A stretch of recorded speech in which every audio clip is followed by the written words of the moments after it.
I'm Gary, and this is Coasting with Culture.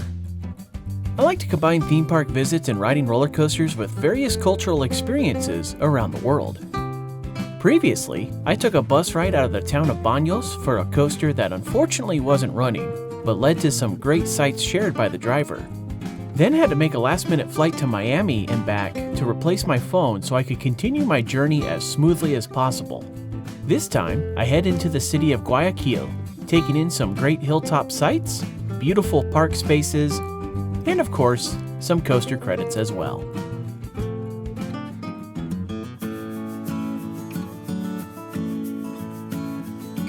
After closing my eyes for a couple hours in an overnight transit lounge at Quito's airport, it was time for the return to Guayaquil to spend the next few days for the latter half of my time in Ecuador. This quick flight was the only other flight that I had with LATAM for this trip, but it was a smooth ride over to Guayaquil.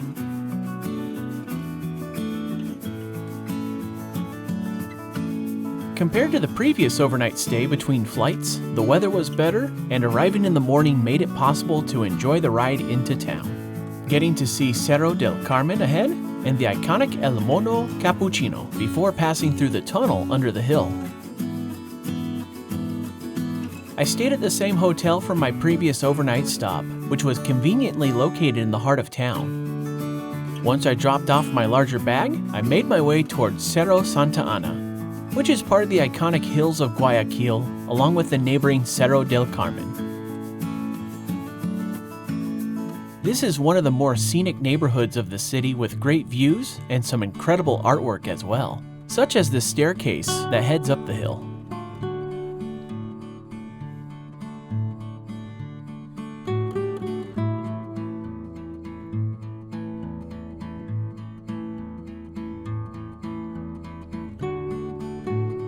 While this is incredible artwork, I was warned by the locals not to go further up as it leads to a dangerous part of the neighborhood.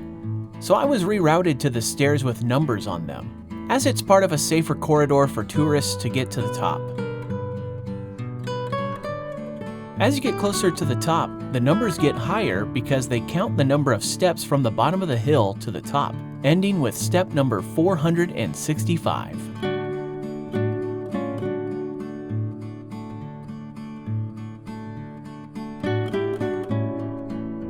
Before you get to the very top, there's a courtyard that features remains from the former Fuerte La Polvorosa fortification that once stood here to protect the city.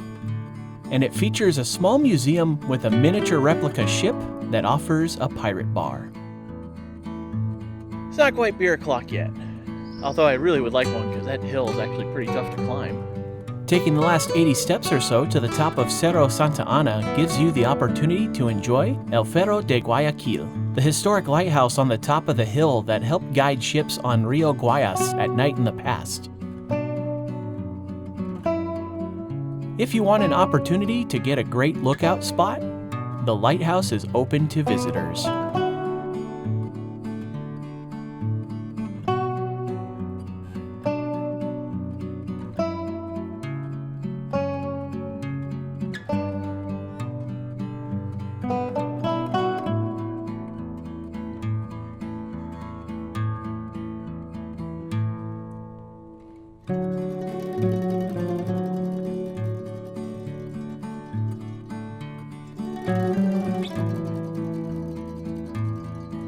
The great thing about coming up for this priceless view is that it really has no price. Well, other than some extra calories to get up the hill. But it is a free attraction here in Guayaquil, and you get this amazing view of the city down below.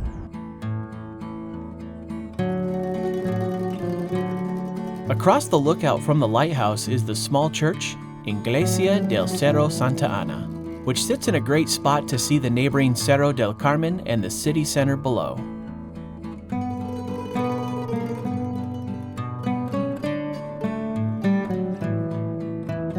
The church is more simplistic than others as the altar is rather basic compared to the larger cathedrals, but the pews are surrounded by beautiful stained glass windows to the sides.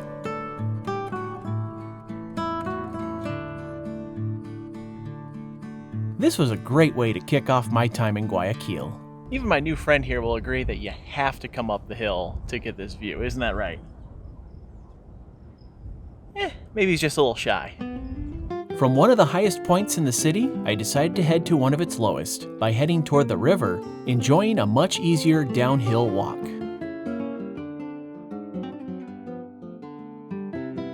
There was an attraction that wasn't quite ready during my visit, and that was Teleferico. The station being constructed near my hotel is the middle stop, as one direction will lead you to the other side of town, and in the other direction, it will take you across Rio Guayas. This would certainly be fun to check out on a return visit to the city. The middle station would be a great hop-off point of the Teleferico for the next part of my visit, Malecón 2000 or Malecón 2000. At the north end is a small amusement park called Safari Extreme, which is home to the Riverside Ferris wheel called La Perla, and where I would find a potential coaster credit while in town. It was actually really funny to find this coaster because this was one that was not previously listed on Roller Coaster Database when I was doing some research for Guayaquil, and then I saw it on Google Maps. Well, now it's listed there and get a chance to check it out a little bit later. Currently not operating, but still early in the day, so we'll go ahead and check out more of Malecón here, and we'll also go ahead and see a couple other sites. Then we'll come back and get a ride on this coaster. Before continuing my exploration, I had a neat interaction with a few locals. So I just met these two here at Malecón and the waterfront of the river, and they're part of an English program from the Buckingham Institute. Yes. And these guys are learning how to speak English, and they're walking around this plaza here asking people questions and recording it. And it was a really unique experience because I have to say that it's really fascinating that they're giving these guys the opportunity to go to public places and try to find people who speak English and learn from that interaction from them. So that's really neat. And what were you guys' names again? En mi case, Cesar Sanchez. And Jane Morales. excellent. Well, it's nice to meet both of you guys. And Nice good to luck to meet you in you. your studies. Yes. Excellent. Goodbye. Goodbye. The amusement park is just one part of Malecón 2000, as this riverside walkway offers several attractions and sights to enjoy. This includes Jardines del Malecón, one of multiple gardens on the other side of the walkway from the river, offering paths to stroll through the beautifully landscaped space.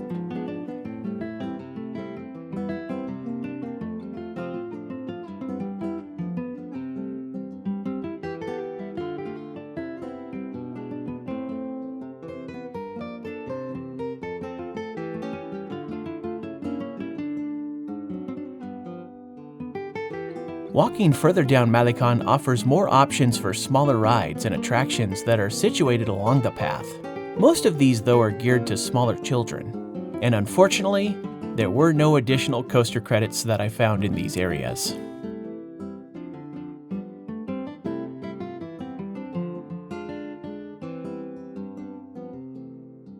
A portion of the pier extends further into the river, making it a great viewing location to watch the various watercraft pass by. And its position can make a great spot for looking back in the direction of La Perla and Cerro Santa Ana. In the middle of this pier extension is Hemiciclo de la Rotonda, a monument commemorating the 1822 meeting between Simón Bolívar and fellow South American liberator José de San Martín. As you continue down the river on the boardwalk, there are a pair of lookout towers that you can take advantage of for better views of the surrounding area and the river.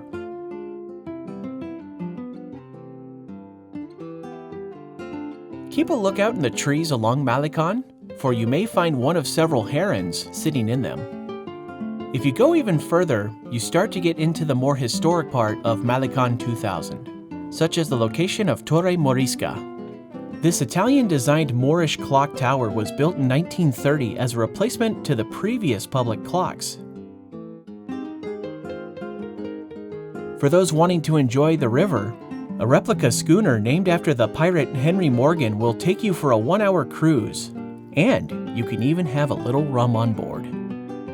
Near the south end of Malecón is the old shipyard, and a signature building is the Crystal Palace. The metal was prefabricated in Brussels, Belgium, and assembled here in 1908. It was first a marketplace and now serves as an exhibition and special events hall. While it no longer serves as a market, to its south is Mercado Artesanal, which offers a variety of Ecuadorian goods.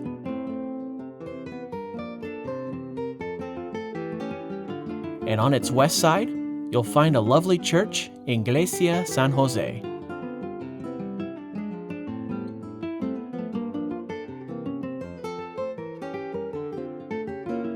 So the Malecón area is a great spot to walk and enjoy views of the river, enjoy some of the neat, unique attractions that are here, and just kind of have a nice, easygoing day. But there's something that you could see behind me that caught my attention earlier. I wanted to scope it out. Plus, it just so happens to be right down the street from another point of interest. I began exploring deeper into the city center across the street from the clock tower with a visit to Muy Ilustre Municipalidad de Guayaquil, which translates to Illustrious Municipality of Guayaquil, and like the clock tower, was Italian designed, inaugurated in 1929. The central corridor's dome features crystal imported from Milan. Here you will find statues that pay tribute to the indigenous peoples of Guayaquil, and some that represent the values of the Ecuadorian people outside. Further down the street, known as 10 de Agosto, there's a park certainly worth visiting. If you see the iguanas painted on the crosswalk, you'll know you're in the right area, as you make your way to Parque Seminaro. This landscaped park is a popular spot for visitors and locals alike.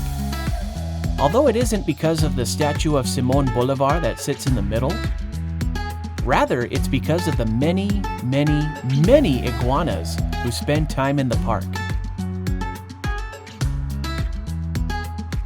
While urban centers tend to inhibit the population of wild animal species, the iguanas flourished here because of the park's close proximity to the river and because people didn't really pursue them as a source of food in the past. Nowadays, it's the people who give food to them, and they more or less become part of the crowd.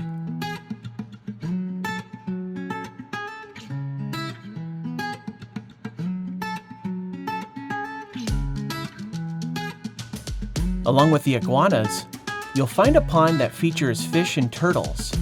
Several turtles will sit out of the water to take in the sun just like their fellow reptiles around the park.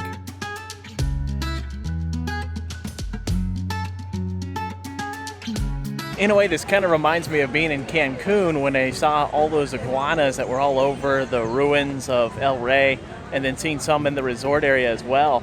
But this is incredible, the number of iguanas that are all over this park. I mean, there's at least 20 just in this spot alone. There's another 10 over there. There's a couple over there. I mean, they're all over the place. There's so many iguanas here. The park sits in the shadow of the neighboring Catedral Metropolitana de Guayaquil, the ornate Gothic cathedral that offers some beautiful architecture both inside and out.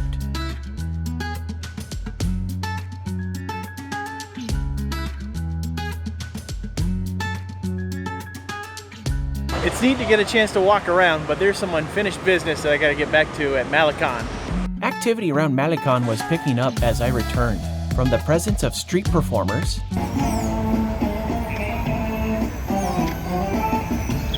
to the opening of market spaces for the day. These were all good signs when heading back to Safari Extreme and finding that it too had opened for the day.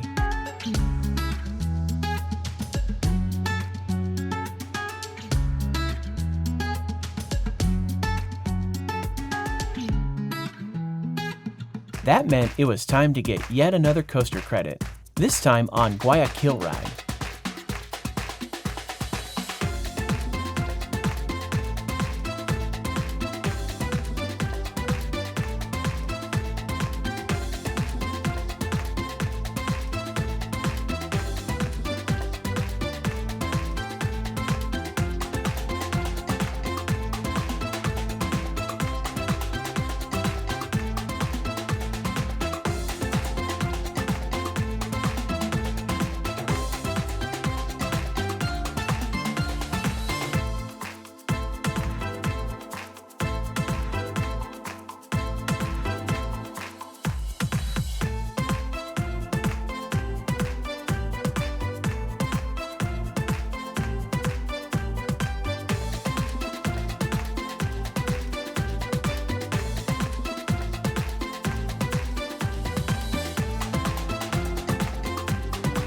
So the same folks who make the spinner FBS Visa that's been spreading all over the place, they're the ones that made this coaster, and it's kind of a nice little change from doing a typical Visa spinner. You know, it's a little bit of a different layout, has a little more speed to it. Still probably more of a family ride than anything, not exactly the most thrilling. With the addition of this ride, that makes 3 coasters in Ecuador.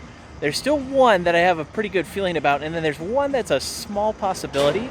I gotta do a little bit of research to find out if that one's actually operating or not though, because it is a little bit further out of the way, and it didn't look great based on what I had last seen about it, but we'll find out.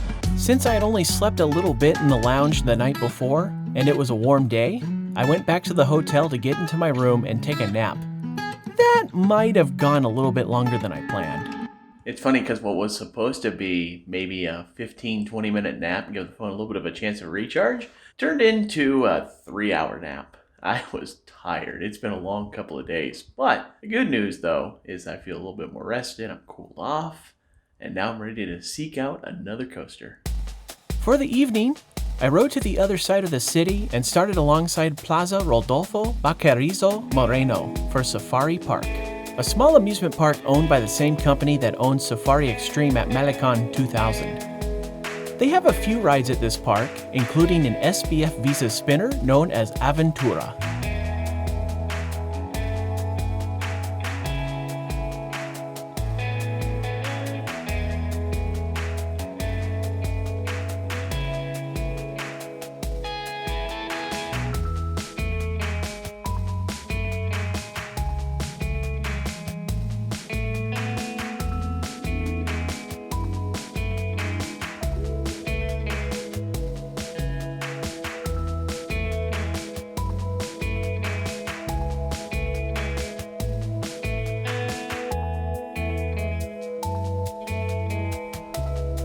I'm calling this a successful coaster day, getting 2 out of 2 on the credits, getting Aventura here, and then getting Guayaquil ride over at Malecón earlier. Great day for the coasters, great day to explore Guayaquil. Definitely enjoying how much smoother things are going now that I have a functioning phone. The surrounding park space comes alive at night with this really neat light display that people can walk through and around to enjoy.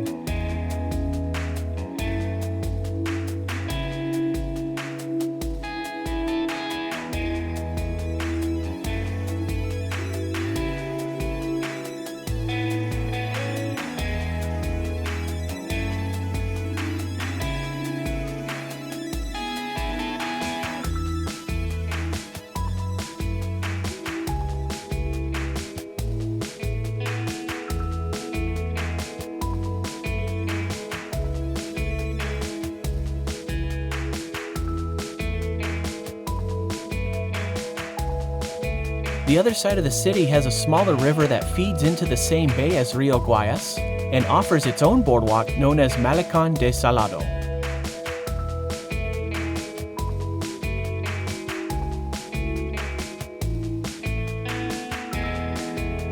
One of the most popular features of this riverwalk are the fountains known as Pileta Monumental, which are accompanied by lights and music to make them stand out even more at night. This would also be a great spot to try some local eats, where I tried the Ecuadorian club beer and had some fried plantains with chorizo. The fried plantains seemed like a delightful potato cake, and the chorizo had some nice zest to it.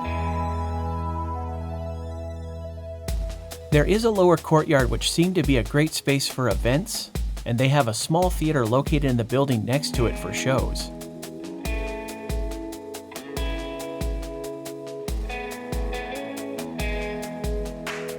But the highlight here was getting to watch some flamenco dancing, which would bring an end to my evening.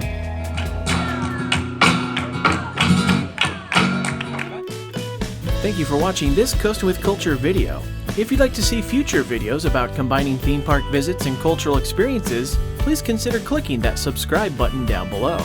You'll also find Coasting with Culture on Facebook, Instagram, and Twitter, plus more content at coastingwithculture.com. Until next time, take care and safe travels.